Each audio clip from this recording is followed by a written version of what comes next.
Welcome parents, specially mother's. आज के इस वीडियो में मैं आपके साथ बच्चे के फूड से रिलेटेड बहुत इंपॉर्टेंट इंफॉर्मेशन शेयर करूंगा और वीडियो का जो सेकंड पार्ट रहेगा उसमें मैं आपके साथ बच्चे की 2 फूड रेसिपीज ऐसी शेयर करूंगा जो बच्चे की ओवरऑल हेल्थ के लिए बहुत अच्छी है, उसके वेट गेन के लिए बहुत अच्छी है, उसके ब्रेन की हेल्थ के लिए बहुत अच्छी रहेंगी। तो वीडियो पे बने रहिएगा।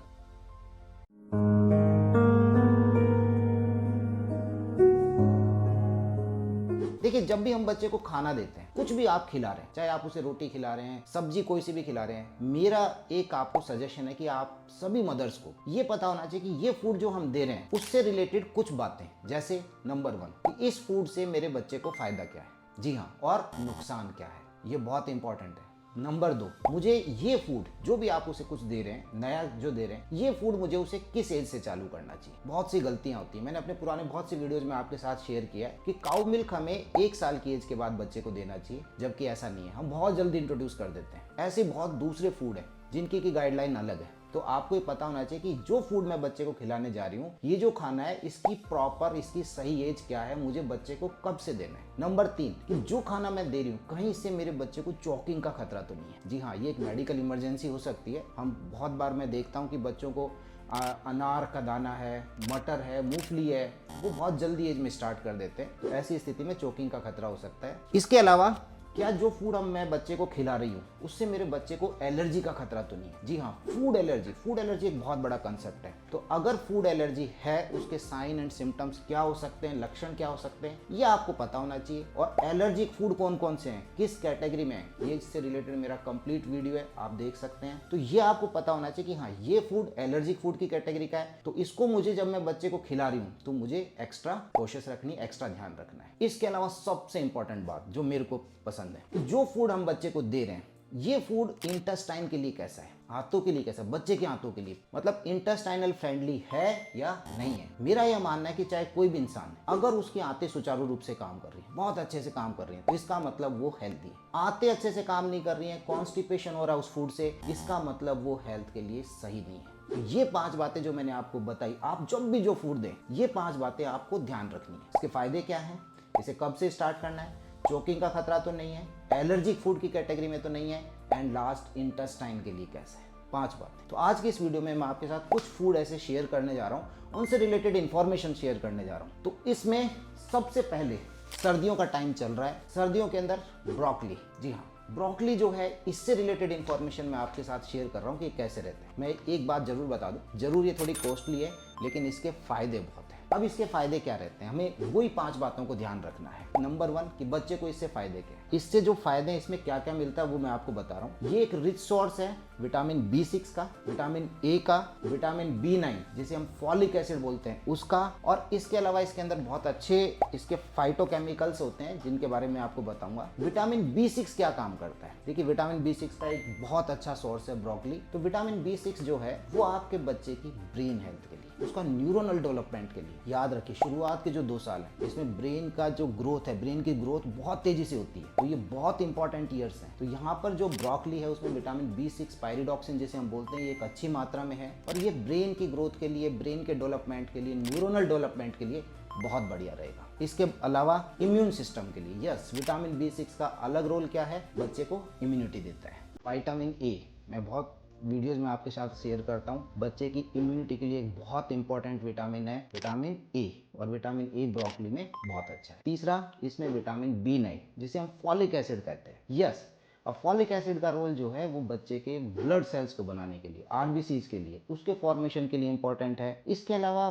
फॉलिक एसिड का रोल एक मैं आपको बताता हूँ, थोड़ा सा अच्छी बात है। होमोसिस्टीन, होमोसिस्टीन जो है ये अमीनो एसिड के ब्रेक डाउन के लिए काम करता है, फॉलिक एसिड इसे कम करता है, इसकी बड़ी हुई मात्रा हमारे शरीर के लिए अच्छी नहीं रहती। तो यदि फॉलिक एसिड का सही लेवल बॉडी में होगा तो ये अमीनो एसिड के इसको ब्रेक डाउन करता है, इसके लेवल को बढ़ने नहीं देता है। इसके अलावा इसके अंदर सल्फोरेफिन, ये सल्फोरेफिन फाइटोकेमिकल्स है जो कि एंटी कैंसर की तरह काम करता है। दोस्तों, आपके साथ एक बहुत अच्छी चीज शेयर करता हूँ कि ये जो क्रूसीफेरस वेजिटेबल्स हैं, कैबेज है, आपके ब्रोकली हैं, ये जो क्रूसीफेरस वेजिटेबल है, इनमें एंटी कैंसर एजेंट्स बहुत शानदार होते हैं। शायद शायद जितने भी फूड्स होते हैं उनमें सबसे ज़्यादा जो एंटी कैंसर सब्सटेंसेज मिलेंगे वो आपको क्रूसीफेरस वेजिटेबल्स में मिलेंगे। तो ब्रोकली यदि आप बच्चे की डाइट में इंक्लूड कर सकते हैं तो आप उसे जरूर कीजिए। तो ये तो हुए इसे इसके फायदे। अब इसके बाद हम बात करते हैं कि इसे हम कब से स्टार्ट कर सकते हैं। पॉइंट नंबर 2, जब आपका बच्चा 6 महीने का हो जाए उस समय आप ब्रोकली को उसकी डाइट में इंक्लूड कीजिए। और मेरी सलाह ये है कि आप इसे स्टीम करके दीजिए, बजाय कि आप बॉईल करेंगे। आप बॉईल करेंगे तो इसके न्यूट्रिएंट्स जो हैं वो थोड़े डैमेज हो जाएंगे। पॉइंट नंबर 3, क्या चोकिंग का खतरा है? जी हाँ, चोकिंग तो हो सकती है, तो इसलिए इसको अच्छे से पहले आप अच्छे से इसको स्टीम कर लीजिए, मैश कर लीजिए, यदि 6 महीने 7 महीने का आप बच्चे को दे रहे हैं, और फिर इसे दीजिएगा। क्या एलर्जी का खतरा है ब्रोकली से? ये कॉमन एलर्जन नहीं है। जो मैंने आपके साथ बात करी कि एलर्जिक फूड की कैटेगरी, जी नहीं, कॉमन एलर्जन नहीं है। लेकिन याद रखिए, किसी भी फूड से बच्चे को किसी भी फूड से एलर्जी हो सकती है। आपको उन एलर्जी के लक्षणों का पता होना चाहिए। इससे रिलेटेड कंप्लीट वीडियो पहले भी बताया आपको, उसे जरूर देख लीजिएगा। एंड लास्ट, क्या ये इंटेस्टाइनल फ्रेंडली है? जी हाँ, इसमें सॉल्युबल एंड इनसॉल्युबल दोनों तरह के फाइबर्स बहुत अच्छी मात्रा के अंदर है। आंतों के लिए बहुत अच्छे से काम करती है, कॉन्स्टिपेशन नहीं होने देगी, और यदि कॉन्स्टिपेशन है बच्चे को तो इसमें मददगार होगी। तो ये 5 बातों पे फुलफिल बैठ रही है। आप यदि इंक्लूड कर सकते हैं तो इसे जरूर इंक्लूड कीजिए। अब हम बात करते हैं फूड आइटम नंबर 2, और ये है दोस्तों गार्लिक, लहसुन, फ्लेवरिंग एजेंट। सब्जी के अंदर जब तक डाले नहीं तो उसके अंदर फ्लेवर नहीं आते। लेकिन क्या इससे फायदे हैं? कब से स्टार्ट करें? फिर वही हमारे पास 5 चीजें हैं। फायदे क्या हैं इसके? सबसे इंपॉर्टेंट इसके फायदे हैं कि इसके अंदर जो फाइटोकेमिकल्स हैं जो कि सल्फर बेस्ड है, उनके नाम बता रहा हूँ मैं, एलिसिन, एलिन एंड अजोइन। और ये जो इसके फाइटोकेमिकल्स हैं ये काम करते हैं anti inflammatory, anti cancer, anti microbial. जी हाँ, जो जर्म्स भी यदि बच्चे की बॉडी में चले गए तो उनसे लड़ाई करते हैं, आपके बच्चे को इम्यूनिटी देते हैं, एंड एंटी कैंसर। लहसुन के अंदर इस तरह के जो फाइटोकेमिकल्स हैं अच्छी मात्रा में है और बच्चे की इम्यूनिटी के लिए अच्छे हैं। इसके अलावा बहुत सी स्टडीज में ये देखा गया है कि जो लहसुन है वो जो बैड कोलेस्ट्रॉल है उसे कम करता है, गुड कोलेस्ट्रॉल को बढ़ाता है। कुल मिलाकर के ये हार्ट के लिए बहुत हेल्दी रहता है। तो ऐसा कुछ स्टडीज में देखा गया। इसके अलावा अगेन इस लहसुन में भी विटामिन B6 बहुत अच्छा है, विटामिन C अच्छा है, कैल्शियम अच्छा है, मैग्नीशियम एंड फॉस्फोरस। ये सभी के सभी जो आपके पास में विटामिन एंड मिनरल्स हैं, ये ओवरऑल बच्चे की हेल्थ के लिए बढ़िया रहेंगे। एंड द मोस्ट इंपॉर्टेंट, ये गट बैक्टीरिया जो रहते हैं, हमारे जो अच्छे बैक्टीरियाज रहते हैं गट के अंदर, उनकी हेल्थ के लिए अच्छा रहता है। उनका एज ए गुड फ्यूल है। कब से दे सकते हैं? अगेन हम इसको बच्चे का जब बच्चा जब 6 महीने का हो गया तब इसकी डाइट में इंक्लूड कर सकते हैं। चोकिंग का खतरा है? जी हाँ, अगर आप उसके जो कली जैसे हम जिसको बोलते हैं, अगर उसको काट कर देते हैं तो चोकिंग हो सकती है। तो मेरी सलाह है कि आप इसको अच्छे से मैश करके फिर सब्जी में डालिए और उसके बाद उसको यूज कीजिए। एलर्जी की कैटेगरी में है एलर्जिक फूड? जी नहीं, ये भी कॉमन एलर्जिक जो फूड्स हैं उसकी कैटेगरी में नहीं है। तो आप निश्चिंत होकर के उसकी डाइट में इंट्रोड्यूस कर सकते हैं, बट फिर भी ध्यान रखिएगा किसी भी फूड से एलर्जी हो सकती है। इंटेस्टाइनल फ्रेंडली, यस, ये भी लहसुन या गार्लिक जो है बच्चे की आंतों के लिए बहुत अच्छा है, तो आप उसकी डाइट में जरूर इंक्लूड कीजिए। तो आज ये 2 फूड आइटम थे, एक ब्रोकली, एक गार्लिक।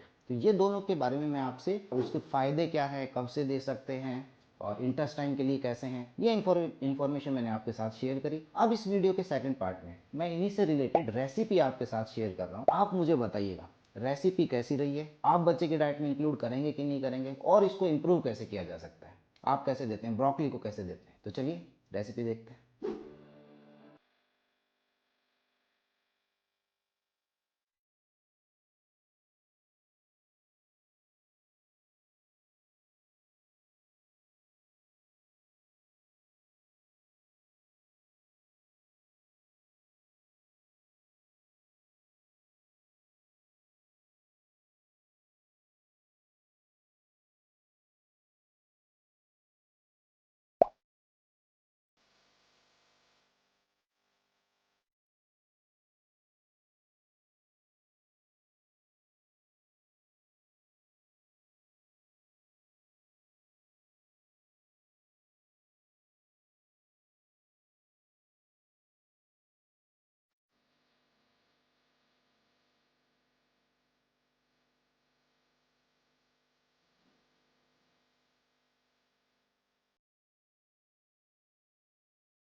तो दोस्तों हमारे पास दो रेसिपीज हैं और बहुत शानदार रेसिपीज हैं। पहली, ब्रोकली की प्यूरी। देखिए कितनी शानदार लग रही है और बच्चे के लिए जितनी अच्छी दिख रही है उतनी उसकी हेल्थ के लिए अच्छी है। इसमें न्यूट्रिएंट्स भरे पड़े हैं, जैसा मैंने अभी आपके साथ वीडियो में पहले बताया। तो आपका बच्चा जब 6 महीने का कंप्लीट हो जाए उसके बाद आप उसे ये जरूर उसकी डाइट में इंक्लूड करें। मुझे कमेंट्स में बताइएगा कि कैसी लगी है। और दूसरी जो रेसिपी है, देखिए इस रेसिपी में हमने पनीर का यूज करा है, हमने घी का यूज करा है। पनीर और घी दोनों ही कैलोरी डेंस हैं, आपके बच्चे का जो वजन है उसे बढ़ाने के अंदर बहुत लाभदायक रहेंगे, बहुत हेल्पफुल रहेंगे। और जब यदि आपका बच्चा 1 साल से ऊपर का है तो आप इसमें नमक का यूज कर सकते हैं, बट याद रखिए शुगर जो हमें एडेड शुगर है वो हमें हमेशा 2 साल के बाद बच्चे के खाने में यूज करना है। ये बहुत लजीज है, बहुत टेस्टी है, बहुत न्यूट्रिशियस है। मैं हमेशा चाहता हूँ कि इस तरह का खाना आप अपने बच्चों की डाइट में इंक्लूड करें। उम्मीद करता हूँ आपको ये जो दोनों रेसिपीज हैं, ये दोनों रेसिपीज आपको अच्छी लगी होंगी, बढ़िया लगी हैं और आप जरूर अपने बच्चे की डाइट में इंक्लूड करेंगे। इस वीडियो को पसंद आया तो लाइक जरूर करें, शेयर करें